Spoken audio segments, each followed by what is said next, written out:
On a brutal winter night in Montana, an older man living alone rescued a trembling little creature from the roadside, believing it to be a lost puppy. But from the very first sound it made, he sensed something wasn't right. The more he cared for it, the more he noticed strange, unsettling signs that no puppy should have. And when the truth was finally revealed inside a quiet veterinary clinic, everything in his life changed forever. The first flakes came sideways, riding a mean wind that scoured the two-lane road, cutting through the foothills of western Montana. John Miller hunched forward in the driver's seat, one hand on the wheel, the other wrapped around the heat that seeped from the vents. He'd worked late at the hardware store, tallied receipts with stiff fingers, and promised himself hot stew and a quiet chair. The sky had other plans. The storm arrived early, folding the mountains into a gray wall and turning the highway into a tunnel of snow and shadow. His headlights caught it at the last second, a shape huddled in the ditch, small and dark against the drift. John tapped the brakes and eased onto the shoulder, tires grinding through a ridge of ice. He cut the engine and listened. Wind, the rattle of bare branches, and beneath it, a sound so thin he almost missed it. Not a bark. More like a breath pulled through a toy whistle, a pleading chirp that cut clean through the hiss of the storm. He grabbed the old wool coat from the back seat and slid down the embankment. The snow came to his shins. He squinted into the beam of his flashlight. The little thing trembled in a nest of road grit and dead grass, soaked to the skin, its fur slicked flat. Two wide black eyes reflected the light like glass marbles. Ears too round for a pup, John thought, and then scolded himself. A dog is a dog in weather like this. He lifted it gently, surprised by how light it was and how hot its body felt against his palm. "There you go, little one," he murmured, tucking it into the coat like a loaf of bread fresh from the oven. The creature made that thin sound again and folded into his chest as if it had practiced the move. By the time John climbed back into the truck, snow had started crusting along his eyebrows.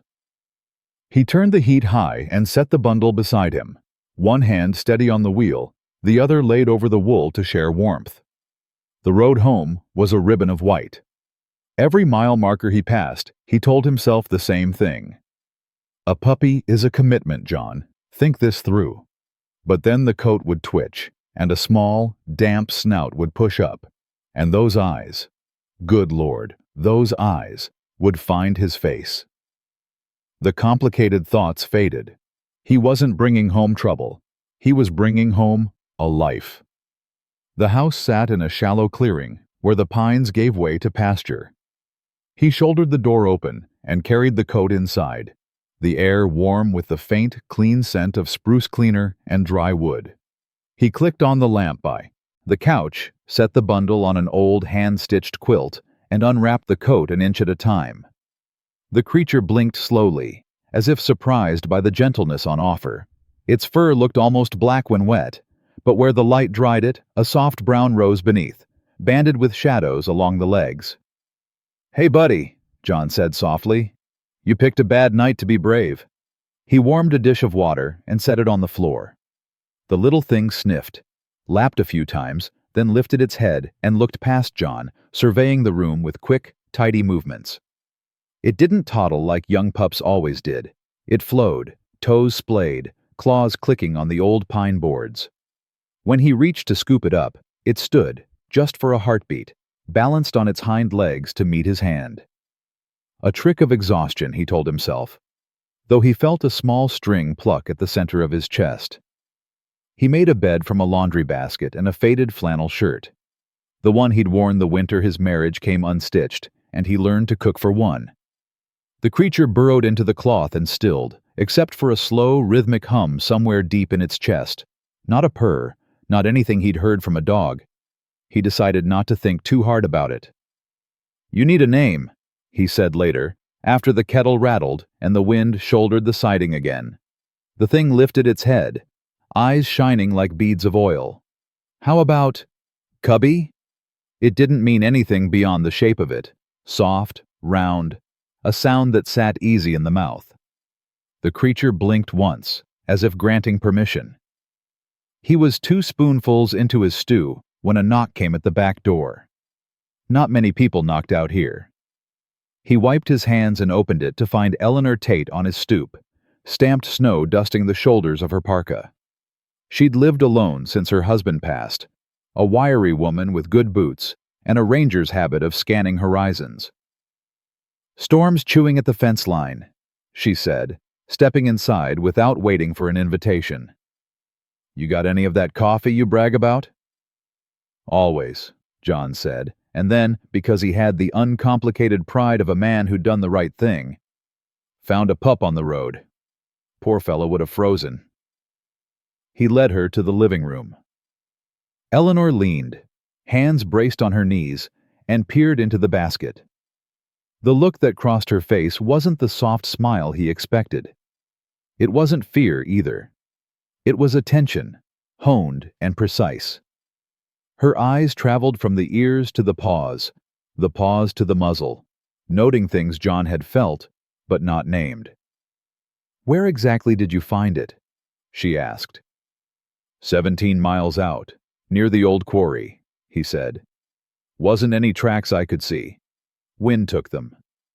Eleanor nodded slowly. "You thinking to keep it?" "I'm thinking to keep it alive tonight," John said. "We'll see about tomorrow." She didn't argue. She reached a finger toward the basket, and the little creature sniffed, then pressed its nose against her knuckle in solemn approval. For a second, Eleanor's expression softened.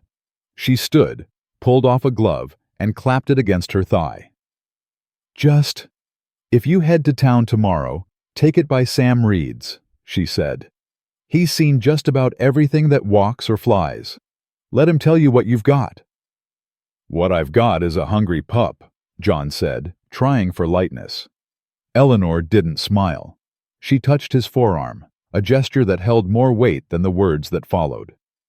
"Storm's got the animals stirred up," she said. "Coyotes, cats, everything with a nose is moving. Keep your doors latched." After she left, the house felt too quiet. Wind braided through the stovepipe, and the rafters ticked. Cubby stirred, gave a small, throaty sound that vibrated the laundry basket. When John bent over the rim, the little creature reached up and caught a fold of his flannel shirt in tiny claws, anchoring him there. He let himself be anchored. He could feel the trust in that grip, the simple, selfish need of it, and something in him, something frayed and practical, relaxed. Sometime after midnight the storm deepened, a steady white roar. From the far slope came a long, hollow note, the kind that can turn a man's bones thin. A wolf, maybe 2. The sound poured through the windows and settled low in the walls. Cubby came awake hard. It planted its feet and rose, not clumsy, not by accident, but with a tidy, practiced strength. The hum in its chest thickened into a sound John had only heard through glass at the county fair, when the wildlife people set up an education booth. A compact, warning rumble, old as the ridges. The laundry basket quivered against the floorboards. John crouched and laid a hand across the creature's back. The rumble faded, but not the alertness. The little body stayed coiled, nose lifted, eyes shining at the dark window. "It's all right," he said. Though it struck him he was saying it as much for himself as for Cubby. The wind pressed its cold face to the panes. The wolves called again from the timber, farther off this time. Slowly, the small body unstrung, lowering into the flannel as if the tension had been a dream. When at last the house quieted and the storm settled into the roof, John stretched out on the couch. He left the lamp on low and the basket within reach. He told himself this was what a decent man did on a bad night. He told himself tomorrow would bring clearer light and simple answers. He did not tell himself what he already knew, not in words. That the first step toward keeping anything is naming it, and he had named this little creature, and in doing so, started down a road that wouldn't be easy to leave. He slept with one hand curled over the rim of the basket, feeling the faint rise and fall of breath beneath his fingers. Outside, The wolves fell silent. In the brief, forgiving hush before dawn, Cubby made a sound like a sigh and tucked its face deeper into the flannel, as if it had always belonged there. The lamp burned on, steady and small, while the snow stacked itself higher against the door. Somewhere in the trees, something else waited and listened. John did not hear it. He only felt the pull of warmth, the old and ordinary ache of wanting to keep safe what had asked him, without words, to try. Morning arrived like a deep breath after the storm. Sky rinsed clean and the pines wearing white caps. John woke with a stiff back and a warm weight in his palm, where it rested on the basket. Cubby blinked up at him, dry now, fur puffed into soft brown that caught the light in faint, smoky bands. When he lifted the little thing to his chest, it tucked its chin and let out that low, contented hum, comforting and strange at the same time. He scrambled eggs and set a saucer near the stove's back burner to keep warm. The creature sniffed politely, then nosed the plate aside to reach for the stew bone John had saved from last week. It went after the marrow with quick, tidy focus, a seriousness that made John laugh in spite of himself. "You're your own kind of picky," he said, rinsing the eggs down the drain. He told himself it was the storm, or exhaustion, or the way animals sometimes take a bit to settle. And yet the little ledger in his mind began to fill. Not a bark all morning, just a musical chirr, and that old steady hum, paws that set down thick and sure, a way of watching the room that never missed a corner. By noon, the world glittered.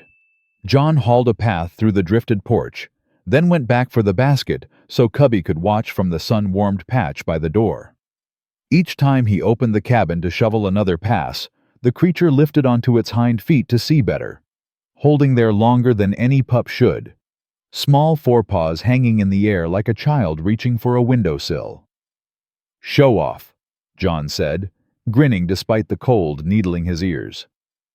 Eleanor showed up after lunch with her parka half-zipped and a thermos that steamed when she cracked the lid. "Brought the good coffee," she said, but her eyes had already drifted to the basket. She crouched, slower than last night, and let the creature sniff her wrist. "Well, you dried up pretty," she murmured, and then she straightened and pressed a worn paperback into John's hand. The cover showed a faded photo of a cinnamon-colored cub climbing a stump. "Field guide," she said. "From my ranger days. Don't get spooked. Just read." John thumbed the pages, more out of politeness than purpose. There were drawings of tracks, charts of teeth, warnings about what to do if you stumbled on a den. "You think I found trouble," he said, half smiling, half testing. "I think the mountains loan us things sometimes," Eleanor said, "and sometimes they come to take them back. If you head to town, don't forget Sam Reed." Cubby chose that moment to make a noise that wasn't quite a squeak and wasn't quite a moan. Deep, soft, chesty. Eleanor's eyes cut sideways. "Hear that?" she asked, not unkindly. "Pups squeal. This one, well, just keep the doors latched like I said." She tapped the book, then his sleeve, and left a circle of snowmelt where her boots had stood. The afternoon softened into a pale gold. John set the basket near the living room window and turned on the afternoon news for company while he sorted invoices. Cubby watched the screen with grave interest, following the anchor's hand as it described the highway closures. When the weatherman gestured toward the bitterroots, the little creature stood again, steadier this time, and reached toward the picture with that same deliberate grace. Its paw bumped the TV stand, lightly. The flat screen wobbled, then rocked forward with a slap and slid toward the edge. John lunged, caught the frame in both hands, and planted it back against the wall, heart popping in his throat. The creature froze, eyes wide, as if measuring his face for anger. "Easy," he said, softening his breath. "That was on me." He pressed the stand farther from the edge and set the basket back. But when he returned to the invoices, he found he was not reading at all. He was listening to the small sounds in the room and remembering the way a great weight can live in a small body. Just before dusk, the world pinked. The Thompson kids from the next place over skidded up the lane on their sleds, to gawk at the snow berm he'd carved. The boy, Robbie, knees scabbed, hat askew, hovered near the porch rail while his sister traced her name in the drift with a mitten. "Mr. Miller?" Robbie asked. "Mom says you saved a puppy." John opened the door a crack so the warm air stayed in and the kids stayed out. "Found one last night?" he said. "Storm took a mean turn." Robbie stood on tiptoe, squinting past John's shoulder. Cubby lifted its head at the new smell and, curious, rose in that tidy, balanced way, resting the small paws on the basket rim. The boy's mouth fell open. "It's standing like a person," he whispered, delighted and a little spooked. Then Cubby made a sound, nothing loud, just that small, felt more than heard rumble, and Robbie flinched, instinct old as campfire stories. He laughed too quickly, backed off the step, and called, "Thanks, Mr. Miller," as if distance would smooth what he'd felt. The sleds hissed away into the violet light. John closed the door and stood a moment with his hand on the latch. He could feel the old house breathing, the little clicks and knocks, the stove's low animal, wind combing the eaves. Inside that familiar chorus, Cubby's presence felt like a new instrument tuning. Not wrong, exactly, but deeper than the tune he knew. He warmed milk in a saucepan and let it cool to his wrist, then mixed in a smear of broth. The creature lapped once, twice, then turned its head, interested instead in the plate where he'd trimmed stew meat for himself. "All right," he said, and shaved off a piece the size of his thumbnail. Cubby took it gently between tiny teeth and held it, eyes half closed, as if the taste lit something written into its bones. When John moved the plate away, the little mouth opened, and a thin hiss, no malice, just protest, threaded the air. He set the plate down again, and the hiss vanished like a breath on a mirror. Night came early, as it does after storms. Clouds stacked again, thick and low. Somewhere up the draw, a branch snapped with the report of a rifle, and then fell into silence. John set a chair by the fireplace and pulled the basket close, one foot hooked through the handle so he'd feel if the creature stirred. He tried reading Eleanor's field guide. The pages smelled like dust and pine sap, like stations at trailheads and the back seat of a ranger truck. The drawings blurred and sharpened. A round ear here, a palm-shaped pad there, claws that curved like commas. He closed the book and set it in his lap, not trusting the weight of the thoughts it invited.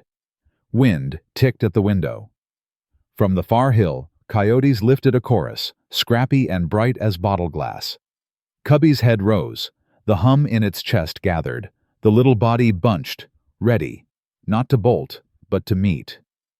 John lowered a hand, found the warm line of its spine, and kept it there until the sound receded down the slope and the creature's breath smoothed. He told himself he would drive into town in the morning, that he'd let Sam Reed have a look so Eleanor could stop worrying and he could stop inventing shadows in daylight.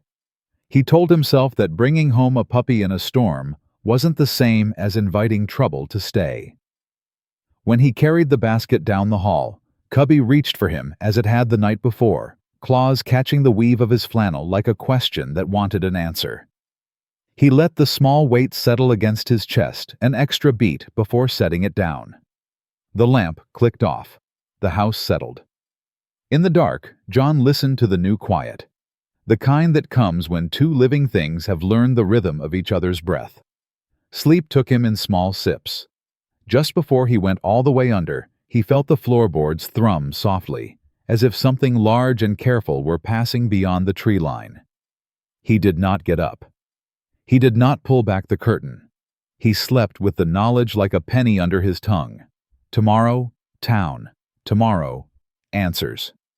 Behind that, something older, both promise and warning, kept time with the beat of his heart. The drive into town felt longer than usual, though the roads were mostly clear now, packed into pale ribbons by plows that had passed before dawn. John kept one hand on the carrier in the passenger seat, steadying it when a rut or patch of ice made the truck jar sideways. Cubby sat inside, not whimpering like a nervous pup would, but watching the world through the mesh as if memorizing every turn of the road. Each time the truck hit a bump, a low sound rose in its chest, a steady vibration that reminded John of a tuned engine cooling after a long haul. Comforting somehow, yet ancient in a way that sat at the back of his mind. He pulled up to Reed Veterinary Clinic a few minutes before opening time. The building was a warm pocket of light beneath the cottonwoods, its windows fogged from the heat inside. As he carried the carrier through the door, a sharp scent of antiseptic, oak shavings, and wet fur wrapped around them. He had been here many times with neighbor dogs and barn cats when folks needed help while Eleanor was away, never thinking he'd arrive one day with a creature he couldn't name. A young woman in scrubs, Claire, looked up from the counter and smiled. "Morning, Mr. Miller. What have you got there?" "Found him 2 nights ago," John said. "Storm almost got him. Thought I'd let Dr. Reed take a look." She peeked into the carrier and blinked. "That is, well, adorable. And different." She whispered the last part, then waved him toward the exam room. "Go on back. He'll be in shortly." The room was small and warm, with posters of canine skeletons and feline dental charts lining the walls. When John set the carrier on the metal table, Cubby pressed a paw through the mesh, tiny claws catching the light. John rubbed his thumb against the pad, feeling the familiar warmth and somehow the unfamiliar strength beneath it. Dr. Samuel Reed entered with his usual brisk kindness, closing the door behind him. "Heard you had a rescue," he said, rolling over a stool. "Let's take a look." John unlatched the carrier and gently lifted Cubby out. The creature clung to his shirt at first, then settled on the table, sniffing the steel surface, ears pricked high. Sam leaned in, adjusting his glasses. He said softly. "Not much of a tail. Interesting ear shape. Coat patterns unusual for a dog." Cubby let out a churr, soft but sharp at the edges. Sam froze. The pencil he'd been holding tapped once against the chart, then stilled. "Mind if I check the teeth?" he asked quietly. John nodded. Sam lifted Cubby's lip with a careful finger. The creature didn't resist. It only watched him with those deep black eyes. Sam's breath caught. He leaned closer. Too close, John thought, and then pulled back slightly as if startled by his own thoughts. "That's not right," he murmured. "Not for a puppy." A prickle worked its way up the back of John's neck. "What do you mean?" Sam didn't answer immediately. He picked up the stethoscope and placed it gently against Cubby's chest. The creature issued a low rumble, not angry, but old, a sound that filled the small room like a held note. Sam's eyes flicked to John's, and for the first time in all the years John had known him, there was something like uncertainty there. "Where exactly did you find him?" Sam asked. "By the quarry road," John said. "No tracks, no sign of anyone." Sam looked at the creature again, really looked this time, and stepped back as if needing distance to sort what he was seeing. "John." He swallowed once, throat working. "This isn't a dog." Cubby blinked, tilting its head, unaware that the words had split the room in two. "What do you mean it's not a dog?" John asked, though part of him already knew the answer. Sam took a breath, then another. His voice lowered into something steady, but grave. "This is a bear cub. A young one. Very young." The world seemed to shift sideways. John stared at the creature on the table, the tiny paws, the round ears, the dark eyes that had followed him since the storm. A bear cub?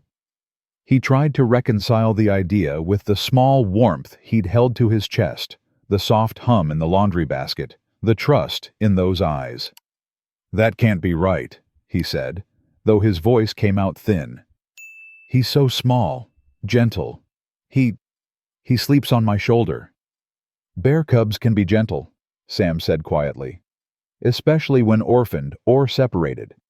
But they are still bears, and if this one is here—" He paused, considering something that made his face go pale. Its mother might be nearby, or worse, she might be searching. Cubby made a soft grunt, almost affectionate, and placed its paw on John's sleeve. The gesture nearly undid him. Before John could speak, a sound came from the waiting room. A phone camera shutter, quick and unmistakable. Claire poked her head in, looking apologetic. "Sorry, a guy saw the little one when you walked by. He asked what kind of pup it was. I didn't say anything, but, well, he filmed it." Sam closed his eyes briefly. "You should count on that spreading." The thought landed heavy. John pictured Robbie's wide eyes, Eleanor's silence the previous afternoon, the weight of the field guide on his lap. He pictured Dawn creeping over a mountainside where something large and careful might still be moving in the drifts. "I didn't mean to bring trouble," John said, voice low. "You didn't," Sam replied gently. "You saved a life, but now you need to understand what life you saved." He rested a hand on the counter, steadying himself. "If this cub has been separated, there could be danger. For you, for your neighbors, for the animal. And if someone abandoned it, well, that's another kind of problem." Cubby leaned against John's arm, nuzzling the flannel sleeve with soft insistence. John's throat tightened. Everything in him wanted to protect this small, trembling creature. But a new note hummed beneath that instinct. A note of fear, responsibility, and a truth too large to hold in one breath. "What do I do now?" he asked. Sam exhaled slowly. "First, we keep this quiet as long as we can. Then you contact Wildlife Services. This cub needs trained hands, and if the mother is alive, she will be looking." Cubby pressed closer, as if sensing the tremor in John's voice. The exam room felt suddenly smaller, walls inching inward, the future narrowing to a single, heavy choice. John gathered the cub, holding it against his chest, feeling the thrum of its heart, a rhythm older than anything he'd ever carried. It closed its eyes, trusting him completely, unaware that the world had just changed for them both. He left the clinic with the weight of that trust, and the knowledge that trust alone might not be enough to keep them safe. The news traveled faster than the storm that had brought Cubby into John's life. By the time he drove home from the clinic, messages were already pinging through the small community like sparks in dry grass. Someone had posted a blurry photo taken in the waiting room. A tiny creature with round ears and dark eyes pressed close to John's flannel sleeve. The caption read, "This ain't no puppy." Within hours, it had been shared across town pages, hunting forums, and neighborhood groups that rarely agreed on anything. Now, they agreed on one thing. Everyone had an opinion. John pulled into his driveway with a knot in his stomach. He kept the engine running for a moment, hands resting on the wheel, breath caught somewhere between the cold air outside and the warm pressure of Cubby curled against his ribs. The little cub had fallen asleep on the ride home, head tucked into the crook of his elbow, unaware that the world outside was shifting fast. He carried Cubby into the house, locking the door behind him. The steady hum in the cub's chest soothed him for a moment, but the peace broke when he stepped onto his porch for firewood. Two neighbors, Doug and Marlene, were standing at the edge of his drive, whispering. When they noticed him, they didn't wave, they stared. Doug raised his phone as if he meant to say something but thought better of it. They shuffled off down the road before John could speak. Inside, the house felt smaller than it ever had. Cubby wandered the living room, sniffing the corners, humming softly whenever he brushed John's leg. John knelt beside him.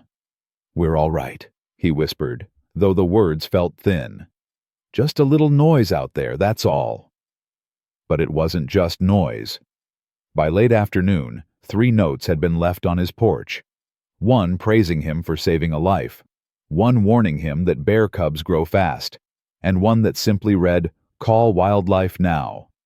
And then Eleanor arrived, snow on her boots and concern shading her eyes. "I saw the pictures," she said without knocking. "Folks are stirred up." "I know." John rubbed a hand over his face. "I didn't ask for any of this." "No," she replied gently.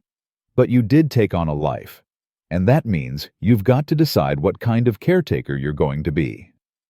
Cubby ambled over and pawed at her boot. She picked him up, holding him as if he weighed no more than a sack of flour. But her eyes searched him differently this time, not just curious, but measuring the wildness beneath the softness. "Sam's right," she said finally. "He needs trained folks. A cub this young, alone. It's a miracle he survived the storm. But he won't stay little, and his instincts won't stay quiet." A low ache pulled through John's chest. "He trusts me," he said. "He sleeps on my shoulder." "I don't doubt it," Eleanor said softly. "But trust doesn't change nature, and nature doesn't take requests." The wind began to rise, tapping branches against the house. Cubby stiffened, ears swiveling. His muscles coiled in a way that made John's breath hitch. Quick, alert, ready for something just beyond reach. Eleanor set him down carefully. "I'm not here to tell you what to do," she said, pulling her gloves back on. "But Wildlife Services will contact you whether you call or not, and when they do, it's better if you've already decided." After she left, dusk crept through the windows. John made dinner he didn't taste, set a bit of broth-soaked bread for Cubby, and watched as the cub ignored it in favor of the stew meat he had set aside. Every movement, every small sound, every tilt of its head reminded him how wild the little creature truly was, even in the gentlest moments. He carried Cubby into the bedroom. The cub curled instantly against his chest, nuzzling the worn fabric of his shirt. The warmth, the trust, the quiet weight, it all felt like love of a kind, though not the kind that could last. The knowledge settled in him the way storms gather on the far ridge, slow but certain. Near midnight, he rose and stood at the window. A moon thin as a fingernail glowed above the snowfield. The forest beyond the fence lay in stillness, but not silence. Somewhere deep between the trees, a mother's call, low, searching, carried across the frozen dark. It was faint, but it climbed straight through the glass and into his bones. Cubby stirred, answering with a soft, instinctive hum. John closed his eyes. The decision was no longer something he could push down the road. It had arrived, steady and unavoidable, in the shape of that distant call. Morning found him packing a small canvas bag, the flannel shirt Cubby slept in, the wool coat from the storm night, and the soft chew toy Claire had given him at the clinic. He placed Cubby gently into the carrier. The little cub chirped in protest, pawing at the door, confusion clouding its eyes. "I know, buddy," John whispered. "I know. I'm not abandoning you. I'm taking you where you'll be safe, and where you belong." The Montana Wildlife Center sat at the base of a long valley, ringed with enclosures and thick timber. The staff met him with calm faces, practiced hands, and a softness he hadn't expected. They signed papers, asked questions, spoke in low voices about health checks and reunification attempts. When the time came, a young biologist opened the carrier and reached inside. Cubby didn't go willingly. He turned and pressed himself against John's chest one last time, small claws catching the flannel as if stitching the moment into memory. John held him, feeling the tremble of confusion ripple through the cub's small body. "Thank you," he whispered, not sure whether he meant for the cub or himself. "For trusting me. For letting me be part of your story."